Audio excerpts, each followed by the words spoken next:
Hero సూర్య career లోనే ఎంతో prestigious గా తెరకెక్కిన సినిమా.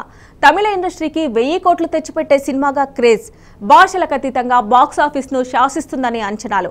ఇలా కంగువా మూవీపై బిగ్ హైప్ క్రియేట్ అయింది. అంచనాలకు తగ్గట్టుగానే సౌత్ టు నార్త్ వరకు సినిమా ప్రమోషన్స్ జోరు పెంచారు కంగువా టీం. రీసెంట్ గా ముంబైలో బిగ్ న్యూస్ గా మారాడు సూర్య. ఆ డీటెయిల్స్ ఇప్పుడు చూద్దాం.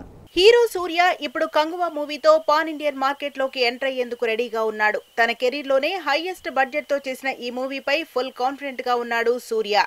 సౌత్ టు నార్త్ వరకు పెద్ద ఎత్తున ప్రమోషన్స్ చేస్తున్నారు. ఇప్పటికే కోలీవుడ్, టాలీవుడ్ లో తన సినిమాను ప్రమోట్ చేసుకున్న సూర్య బుధవారం ముంబైలో ప్రమోషన్స్ చేశాడు. కంగువా మూవీ నవంబర్ 14 నుంచి థియేటర్ రేస్ లో ఉండగా ప్రమోషన్స్ లో భాగంగా ముంబైలో ఫుల్ బిజీగా ఉన్నారు చిత్ర యూనిట్. అయితే హీరో సూర్య ప్రెస్ మీట్ కు ఆలస్యంగా చేరుకోవడంతో అక్కడి మీడియా ప్రశ్నించింది. దీనిపై స్పందిస్తూ క్షమాపణలు కోరాడు ఈ స్టార్ హీరో. ఆ తర్వాత జర్నలిస్టులు అడిగిన ప్రశ్నలకు సమాధానమిచ్చాడు సూర్య. హీరో సూర్య ముంబై మార్కెట్ కు ఎంటర్ అవ్వడం ఇదే తొలిసారి. అయినప్పటికీ ఎక్కడా తడబాటు లేకుండా పర్ఫెక్ట్ ప్లానింగ్ తో దూసుకు వెళ్తుండడం విశేషం.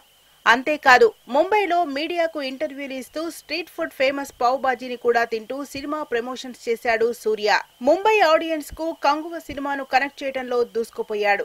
కోలీవుడ్ లో ఇప్పటి వరకు బాక్సాఫీస్ ముందు 1000 కోట్లు కొల్లగొట్టిన సినిమా లేదు. తెలుగు, కన్నడ ఇండస్ట్రీలో 1000 కోట్లు సాధించిన సినిమాలు ఉండడంతో ఇప్పుడు సూర్య కంగువ మూవీతో ఆ రేర్ ఫీట్ ను సాధిస్తాడనే అంచనాలున్నాయి. కంగువ సినిమాలో చాలా సర్ప్రైజింగ్ ఎలిమెంట్స్ ఉండడం, బాహుబలి, కేజీఎఫ్, కల్కి సినిమా లాగే 2 పార్ట్లుగా కంగువ రాబోతోంది. మరి ఈ సినిమాతో సూర్య పాన్ ఇండియన్ హీరోగా మారతాడేమో చూడాలి.